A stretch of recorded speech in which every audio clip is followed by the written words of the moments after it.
Selamat siang, perkenalkan nama saya Yasinta dari kelas 12 IPS 2, nomor absen 18. Pada abad ke-20, rekayasa teknologi yang dikembangkan oleh manusia terus mengalami kemajuan dan hampir menuju kesempurnaan. Di abad ini, banyak ditemukan alat-alat penunjang pada perkembangan dan kemajuan ilmu teknologi seperti televisi, gadget, komputer, dan masih banyak lagi. Dan juga perkembangan teknologi transportasi seperti kereta api, mobil, pesawat, kapal laut yang seakan-akan mengubah jarak jauh menjadi dekat atau pendek dan bisa memakan waktu yang singkat karena adanya teknologi yang terus berkembang ini. Kemajuan iptek atau ilmu pengetahuan teknologi menimbulkan dampak positif dan negatif dalam berbagai aspek kehidupan, yaitu pertama aspek politik, yang kedua aspek ekonomi, yang ketiga aspek sosial budaya, dan yang keempat aspek hukum dan pertahanan dan keamanan. Pengaruh positif kemajuan ilmu pengetahuan dan teknologi bagi kehidupan bermasyarakat, berbangsa, dan bernegara dari yang pertama, aspek politik. Kemajuan iptek atau ilmu pengetahuan teknologi menjadikan nilai keterbukaan, kebebasan, dan demokrasi berpengaruh kuat terhadap pikiran maupun kemauan bangsa Indonesia. Yang pertama, keterbukaan dapat mencegah praktik KKN sehingga dapat dicapai pemerintahan yang bersih dan berwibawa. Yang kedua, pemerintahan yang demokrasi akan meningkatkan kualitas dan kuantitas partisipasi politik rakyat dalam penentuan kebijakan publik. Dan yang ketiga, kebebasan yang bertanggung jawab dapat meningkatkan kualitas dirinya dengan kreativitas dalam kehidupannya. Tentu saja dalam hal-hal positif dengan dilakukannya atau dilaksanakannya ketiga nilai tersebut akan menjadi alat kontrol yang efektif dan efisien terhadap pemerintahan sehingga tercipta pemerintahan yang bersih, jujur, adil, dan aspiratif. Yang kedua, dalam aspek ekonomi. Pengaruh positif ilmu pengetahuan teknologi bagi kehidupan ekonomi, yang pertama, makin meningkatnya investasi asing atau penanaman modal asing di negara kita. Yang kedua, makin terbukanya pasar internasional bagi hasil produksi dalam negeri. Yang ketiga, mendorong para pengusaha untuk meningkatkan efisiensi dan menghilangkan biaya tinggi. Yang keempat, meningkatkan kesempatan kerja dan devisa negara. Dan yang kelima, meningkatkan kemakmuran masyarakat. Keenam, menyediakan dana tambahan untuk pembangunan ekonomi. Yang ketiga, dalam aspek sosial budaya. Yang pertama, munculnya internet dan semakin canggihnya alat komunikasi secara langsung telah mempermudah untuk memperoleh informasi dari belahan bumi lainnya, sehingga secara tidak langsung telah melakukan proses transportasi ilmu yang sangat bermanfaat. Yang kedua, dengan adanya informasi bisa mencontoh belajar banyak dari tata nilai sosial budaya, cara hidup, pola berpikir yang baik, maupun ilmu pengetahuan dan teknologi dari bangsa lain untuk kemajuan dan kesejahteraan kita. Misalnya mencontoh etos kerja dan semangat kerja keras yang ditampilkan oleh bangsa lain untuk kita terapkan dalam kehidupan bangsa kita. Selanjutnya, dalam aspek hukum, pertahanan, dan keamanan. Pengaruh positif iptek dalam bidang hukum, pertahanan, dan keamanan. Yang pertama, semakin menguatnya supremasi hukum, demokratisasi, dan tuntutan terhadap dilaksanakannya hak asasi manusia, menguatnya regulasi hukum, dan pembuatan peraturan perundang-undangan yang memihak dan bermanfaat untuk kepentingan rakyat banyak. Yang kedua, semakin menguatnya tuntutan terhadap tugas-tugas penegak hukum atau polisi, jaksa, dan hakim yang lebih profesional, transparan, dan dapat dipertanggungjawabkan. Menguatnya supremasi sipil dengan mendudukan tentara dan polisi sebatas penjaga keamanan, kedaulatan, dan ketertiban negara. Selanjutnya, pengaruh negatif kemajuan ilmu pengetahuan dan teknologi bagi kehidupan bermasyarakat, berbangsa, dan bernegara. Dari aspek politik, yang pertama, kemajuan iptek telah mampu meyakinkan masyarakat bahwa ideologi liberal dapat membawa kemajuan dan kemakmuran. Hal ini dapat mempengaruhi pola pikir untuk berpaling dari ideologi Pancasila. Yang kedua, nilai-nilai keterbukaan, kebebasan, dan demokratisasi disalahartikan oleh masyarakat Indonesia yang menimbulkan terganggunya stabilitas politik nasional. Yang ketiga, terjadinya tindakan-tindakan anarkis sebagai reaksi terhadap sikap pemerintah yang dianggap tidak terbuka, tidak memberikan kebebasan, dan tidak demokrasi kepada rakyatnya. Yang keempat, munculnya gerakan-gerakan radikalisme dan terorisme. Selanjutnya, dalam aspek ekonomi, yang pertama, membanjirnya barang-barang dari luar mengakibatkan semakin terdesaknya barang-barang lokal, terutama yang tradisional. Dan kedua, perekonomian negara kita cepat atau lambatnya akan dikuasai oleh pihak asing seiring dengan semakin mudahnya orang asing menanamkan modalnya di Indonesia. Yang ketiga, timbulnya kesenjangan sosial yang tajam sebagai akibat dari adanya persaingan bebas. Keempat, pemerintah hanya sebagai regulator pengaturan ekonomi yang mekanismenya akan ditentukan oleh pasar.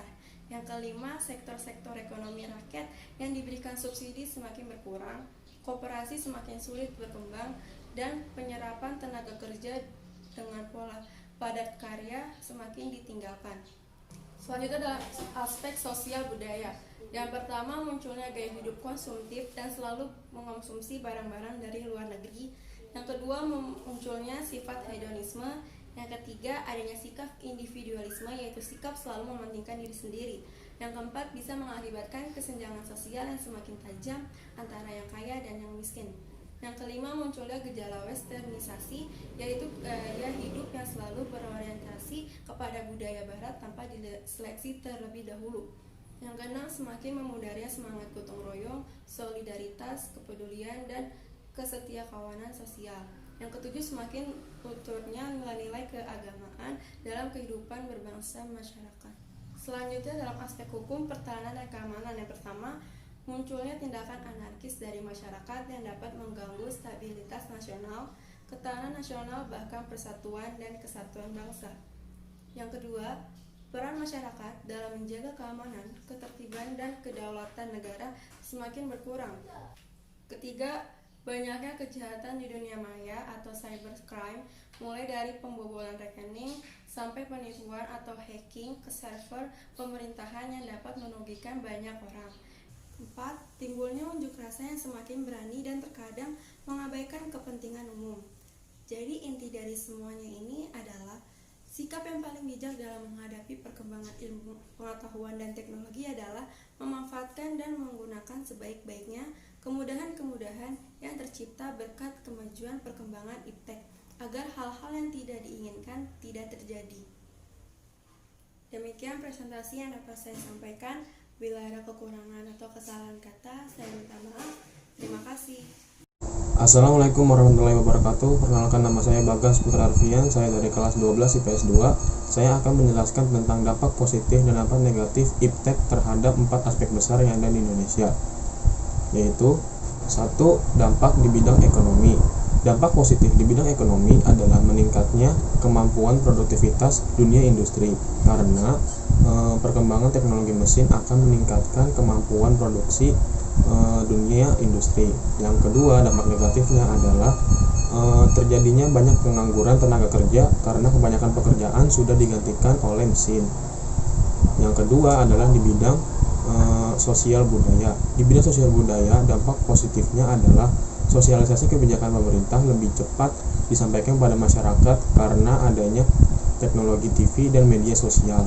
Nah, dampak negatifnya adalah kemerosotan moral masyarakat, terutama di kalangan remaja karena dipengaruhi oleh budaya dan ideologi barat. Yang ketiga, di bidang politik, yaitu dampak positifnya adalah memudahkan dan mempercepat hubungan kerjasama antar negara dengan adanya teknologi konferensi secara online. Dampak negatifnya adalah adanya masalah rasisme di dunia maya dan juga di dunia nyata, di dalam masyarakat maksudnya. Yang keempat, ada di bidang pertahanan keamanan. Dampak positifnya adalah teknologi informasi yang saat ini sudah canggih dapat mempercepat pengambilan keputusan yang kemudian akan mempercepat suatu permasalahan pertahanan keamanan. Lalu dampak negatifnya adalah adanya ancaman senjata pemusnah massal seperti nuklir dan juga senjata biologi. Baik, sekian yang dapat saya sampaikan, kurang lebihnya mohon maaf. Wabillahi taufiq wal hidayah. Assalamualaikum warahmatullahi wabarakatuh. Oke, assalamualaikum warahmatullahi wabarakatuh. Perkenalkan, nama saya Elin Nurmalasari dari kelas 12 IPS 2.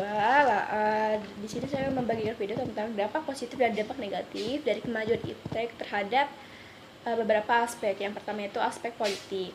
Nah, positifnya itu tidak ada lagi praktik KKN sehingga pemerintah itu bersih dan berwibawa. Lalu yang kedua itu pemerintah demokratis sehingga kualitas dan kuantitas itu menghasilkan kualitas dan kuantitas yang baik dalam partisipasi rakyat. Lalu yang ketiga itu kebebasan dalam bertanggung jawab. Lalu dampak negatifnya itu terdapat tindakan-tindakan anarkis sebagai protes kita terhadap pemerintahan yang tidak terbuka sifatnya. Lalu yang kedua itu munculnya ideologi liberal yang sudah tidak didasari lagi oleh dasar negara kita, yaitu Pancasila. Nah, yang kedua itu aspek ekonomi. Nah, yang positifnya itu yang pertama itu banyaknya perusahaan asing yang menanam modal di negara kita. Yang kedua itu menciptakan kemakmuran rakyat. Yang ketiga itu meningkatnya kesempatan kerja dan devisa negara. Lalu dampak negatifnya itu membanjirnya produk-produk luar negeri daripada lokal kita sendiri. Nah, lalu yang kedua itu munculnya kesenjangan sosial yang diakibatkan oleh persaingan bebas. Nah, setelah aspek ekonomi itu ada aspek sosial budaya. Yang pertama itu positifnya itu kita dapat memperoleh informasi dari berbagai belahan bumi. Yang kedua itu karena kita dapat memperoleh informasi dari belahan bumi, jadi kita dapat memperoleh cara hidup yang lebih baik, pola hidup yang lebih baik, pola pikir. Lalu kita juga mendapatkan pengetahuan lainnya juga. Nah, dampak negatifnya dari sosial budaya itu munculnya sikap individualisme, sikap hedonisme, munculnya gaya hidup westernisasi yang menuju ke barat-baratan gaya hidup kita.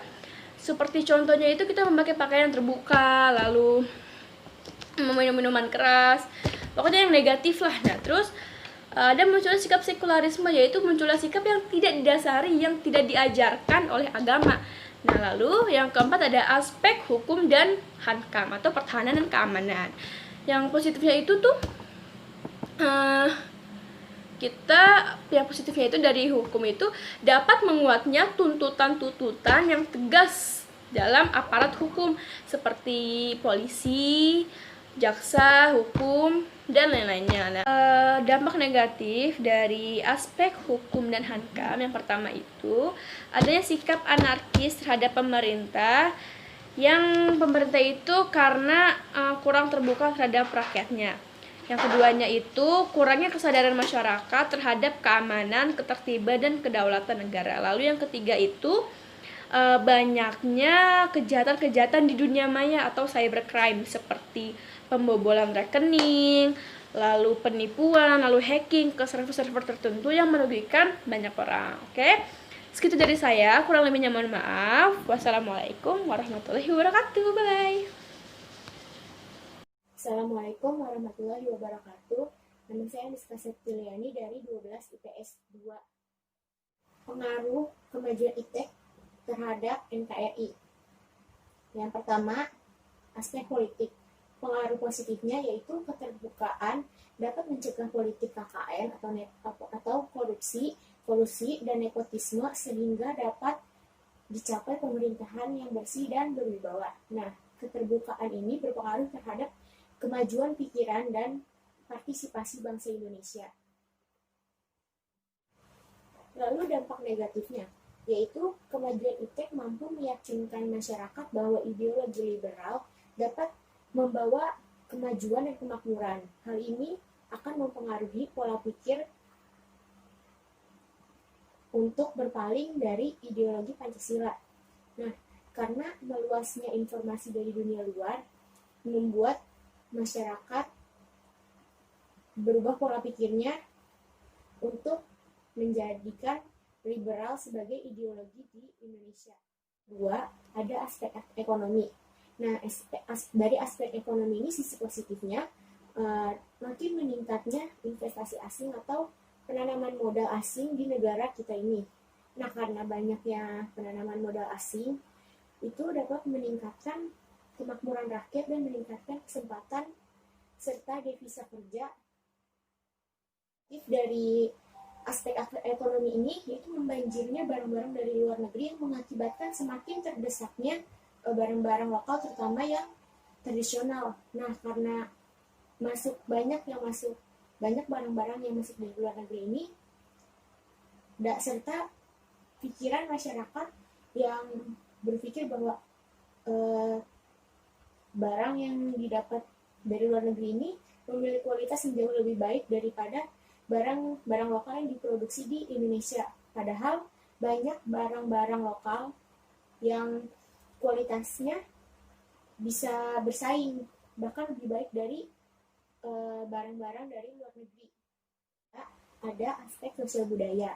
Nah, aspek sosial budaya ini sisi positifnya yaitu munculnya internet dan canggihnya alat komunikasi mempermudah komunikasi dari belahan dunia lainnya yang dapat mentransformasikan informasi yang sangat bermanfaat. Nah, dengan kemudahan akses untuk mencari informasi ini, itu dapat meningkatkan kreativitas pelajar serta masyarakat di negara kita. Lalu dampak negatifnya itu munculnya gejala westernisasi, yaitu gaya yang selalu berorientasi terhadap negara-negara barat tanpa diseleksi terlebih dahulu. Nah, karena adanya westernisasi ini, masyarakat terlebihnya remaja banyak terpengaruh oleh westernisasi tanpa diseleksi. Dampaknya yaitu seperti pergaulan bebas, mengkonsumsi narkoba. Nah, yang keempat atau yang terakhir ini yaitu aspek hukum, pertahanan dan keamanan. Ya, sisi positifnya yaitu semakin menguatnya supremasi hukum, demokratisasi, dan tuntutan terhadap dilaksanakannya hak asasi manusia. Dengan perkembangan iptek, pikiran masyarakat semakin terbuka bahwa penegakan HAM itu sangat penting untuk ditegakkan. Nah, sisi negatifnya ini, peran masyarakat untuk menjaga keamanan dan ketertiban serta kedaulatan negara semakin berkurang. Hal ini terjadi karena masyarakat berpikir bahwa yang harus menjaga keamanan, ketertiban, dan kedaulatan negara ini itu hanya tanggung jawab dan tugas tentara dan polisi saja. Sekian dari saya. Wassalamualaikum warahmatullahi wabarakatuh. Saya akan menjelaskan tentang pengaruh positif kemajuan ilmu pengetahuan dan teknologi bagi kehidupan bermasyarakat, berbangsa, dan bernegara. Yang pertama yaitu aspek politik. Di dalam aspek politik ini, yang pertama adalah kemajuan iptek telah mampu meyakinkan masyarakat bahwa ideologi liberal dapat membawa kemajuan dan kemakmuran.